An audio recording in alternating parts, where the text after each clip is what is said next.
Il était une fois, un homme marié vivait dans un village lointain de tout. L'homme et sa femme avaient chacun d'eux une fille avec son ex-époux et ex-épouse. L'épouse aimait si fort sa petite fille et lui achetait toujours des vêtements neufs, ainsi qu'elle ne lui demandait pas de prendre soin de la maison, comme si c'était la princesse, au point qu'il devenait tellement grosse et paresseuse, et il ne se souciait que de son apparence, tandis que la fille de l'époux était maltraitée par l'épouse. Pourquoi tu es assis? Vas-y, dépêche-toi et nettoie bien la maison. Maman, je l'ai déjà nettoyée ce matin. Je n'ai pas besoin de ta réponse. Sois obéissante et fais ce que je t'ai demandé. D'accord, maman. La fille de l'époux était censée de nettoyer la maison toute seule sans grognement, et chaque jour elle répétait les mêmes tâches.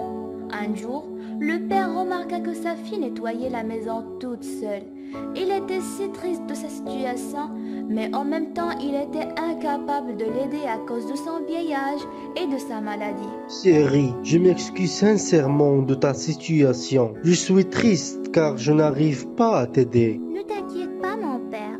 Tu m'as aidé toujours et maintenant c'est mon tour pour t'aider et prendre soin de toi. Je te promets, mon père, que je vais travailler et je vais gagner de l'argent. Je sais qu'on est dans une grave situation, mais sois sûr que tous nos problèmes vont se résoudre. Quelle bonne idée! Je vais l'envoyer pour travailler chez une riche famille. Et comme ça, elle va gagner de l'argent. Par la suite, je vais profiter de cet argent pour améliorer notre vie, moi et ma fille. J'ai entendu votre conversation. Tu as raison. Ton père est malade et on n'a pas assez d'argent pour vivre. Donc, tu dois travailler. Mais je ne sais pas où je vais travailler, maman. Je vais t'envoyer pour travailler chez une riche famille. Comment? Mais pourquoi tu n'envoyais pas ta fille pour travailler chez cette famille? Tu essayais de la persuader, mais en vain. Elle ne sait pas comment nettoyer les maisons. Mais ta fille est intelligente, ainsi elle est assidue. Elle peut résoudre tous les problèmes et toute seule. Demain, tu dois chercher une famille pour commencer le travail. Oh, quelle mauvaise femme. Il n'arrive pas à voir à quel point tu es serviable. En tout cas, tu sais bien que tu n'es pas censé de travailler. Pas du tout, mon père. Je vais faire tout mon effort pour travailler et gagner de l'argent. Je suis sûre et certaine que je vais être bien récompensée grâce à mes efforts. Le lendemain, la fille se réveilla trop tôt et elle s'était bien préparée pour un travail. La belle maman n'avait pas préparé le petit déjeuner pour elle, même elle s'en fout carrément de lui. Prends soin de toi, chérie, et n'hésite pas d'aider les personnes qui ont besoin de toi. Sois assidue. D'accord, mon père. Je ne vais jamais oublier tes conseils.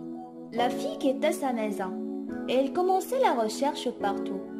Les premiers jours, elle n'arrivait pas à trouver une riche famille pour travailler chez elle. Elle essayait de chercher au sein de son village ainsi que dans les villages voisins. Et à chaque fois, quand il ressentait le désespoir, elle se rappelait les conseils de son père. Prends soin de toi, chérie, et n'hésite pas d'aider les personnes qui ont besoin de toi. Sois assidue. Et maintenant, je dois être assidue pour trouver un travail. Je vais faire mon maximum possible. Ce n'est pas important combien de temps je vais perdre. L'essentiel, c'est de ne jamais baisser les bras. Soudain, elle passa près d'un arbre qui parle. Cet arbre était sec et sans feuilles. Salut ma petite fille. Est-ce que tu es occupée? Sinon, est-ce que c'est possible d'arroser mes racines? Je suis tellement sec. Et bien sûr que je vais te donner une récompense. Oui, bien sûr, je peux t'aider. La fille se dépêcha vers un lac près de la forêt où il trouva un seau. Elle le remplit, après elle se retourna vers l'arbre et elle arrosa ses racines. L'arbre la remercia pour son aide, puis elle passa près d'un four cassé.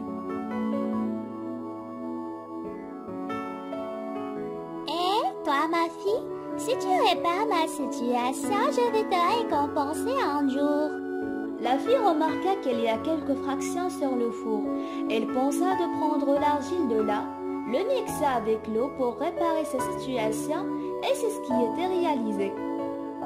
Merci énormément pour ton aide, mais tes mains deviennent sales. Ne t'inquiète pas, je vais les nettoyer à l'aide de l'eau. L'essentiel, c'est que j'ai réussi de réparer ta situation. La fille continuait la recherche sur un travail, puis elle passa près d'un puits sale. Salut ma fille! Si tu me nettoies et tu fais sortir de l'eau sale qui est au fond de moi, je vais te récompenser un jour. La fille commençait de faire sortir de l'eau sale qui se situait au fond du puits. Après, elle le nettoyait. Je m'excuse énormément. À cause de moi, tes habits deviennent sales. Ne t'inquiète pas, tu avais besoin de moi. Le puits remercia la fille. Après, elle continuait la recherche. Soudain, une innocente voix l'appela. C'était un chien. Elle était tellement sale. Si tu me nettoies et tu me prends pour se baigner dans la mer, je vais te récompenser un jour. La fille aidait le chien. Ce dernier était si heureux dans la mer et il devenait propre. Lorsque la fille terminait le nettoyage du chien, elle commençait à se baigner aussi dans la mer afin de nettoyer ses vêtements. La nuit tombait rapidement. Et finalement, la fille passa près d'une maison où il vivait cette fée. Je m'excuse sincèrement pour le dérangement, mais la nuit a tombé rapidement et je n'ai pas trouvé aucune place pour dormir cette nuit. Où tu as passé ta journée? Je suis en train de chercher un emploi. Tu peux travailler chez nous. Dans notre maison, il y a 7 chambres. Tu es censé de nettoyer 6 chambres chaque jour. Mais attention, ne pensez jamais d'ouvrir la 7e chambre. Oh mon Dieu, finalement j'ai réussi de trouver un travail. Je vous remercie infiniment. Le lendemain, la fille commençait le travail. Elle ne pensait jamais de s'approcher à la 7e chambre.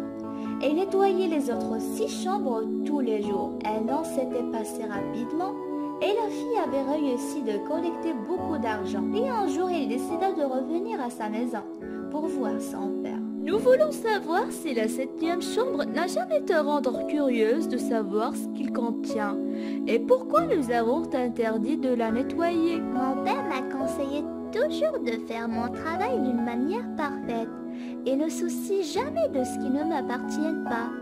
Et depuis ma présence ici, ma seule tâche était le nettoyage des 6 chambres uniquement. Nous sommes tellement heureuses de ta sincérité. Suivez-nous et on va te donner ta récompense. Les fées prirent la fille vers la 7e chambre.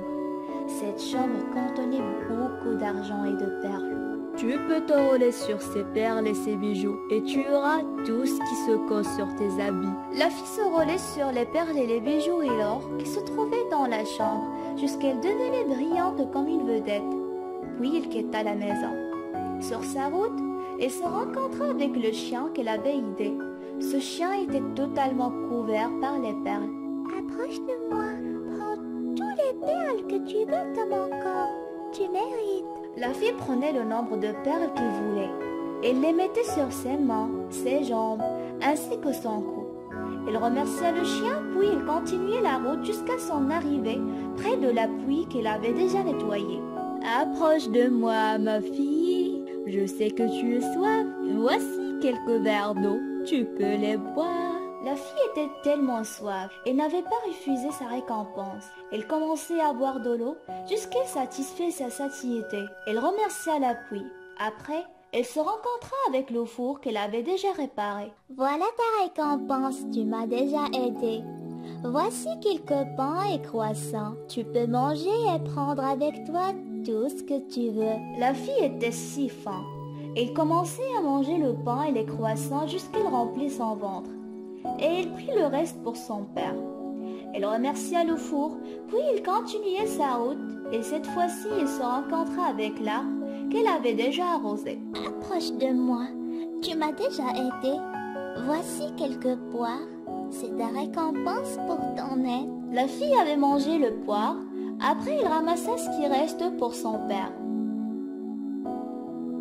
Finalement, elle s'était arrivée à sa maison.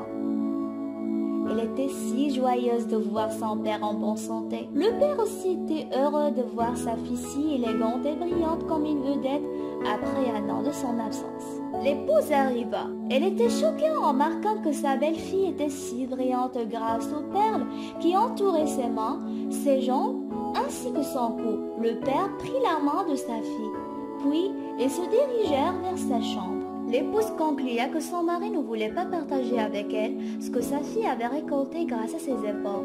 C'est pourquoi il décida d'envoyer sa fille pour travailler chez une riche famille et récolter aussi beaucoup de perles et des bijoux. Écoute-moi bien, tu dois y aller travailler, tu dois chercher une riche famille, tu dois y gagner beaucoup d'argent, plus que ta belle-sœur a gagné. Après la demande de sa mère, la fille paresseuse quitta la maison pour aller chercher un travail. Dans sa route, elle passa près de l'arbre au sel. Ce dernier lui demanda de l'arroser comme il faisait déjà avec sa belle-sœur. Mais t'es fou, quoi? Je n'ai pas du temps pour t'arroser. Et c'est impossible de salir mes mains et mes vêtements pour aider un arbre. Après, il continuait sa route. Cette fois-ci, il se rencontra avec un four qui lui demanda de l'aider à réparer son état. Et en contrepartie, il lui donnerait une récompense. Je ne vais jamais perdre mon effort et salir mes vêtements pour aider un stupide four comme toi. Puis, il passa près d'une puits. Ce dernier lui demanda de le nettoyer et faire sortir de l'eau sale au fond de lui. Mon Dieu! Combien de fois je vais répéter que ce sera impossible de salir mes vêtements pour aider quelqu'un ou quelque chose? La fille continuait sa route. Soudain, elle trouva un chien complètement sale. Ce chien lui demanda de l'aider, mais la fille s'éloigna de lui en répétant qu'il serait impossible de salir ses vêtements afin d'aider quelqu'un. La nuit tombait si vite. La fille arriva finalement à trouver une grande maison.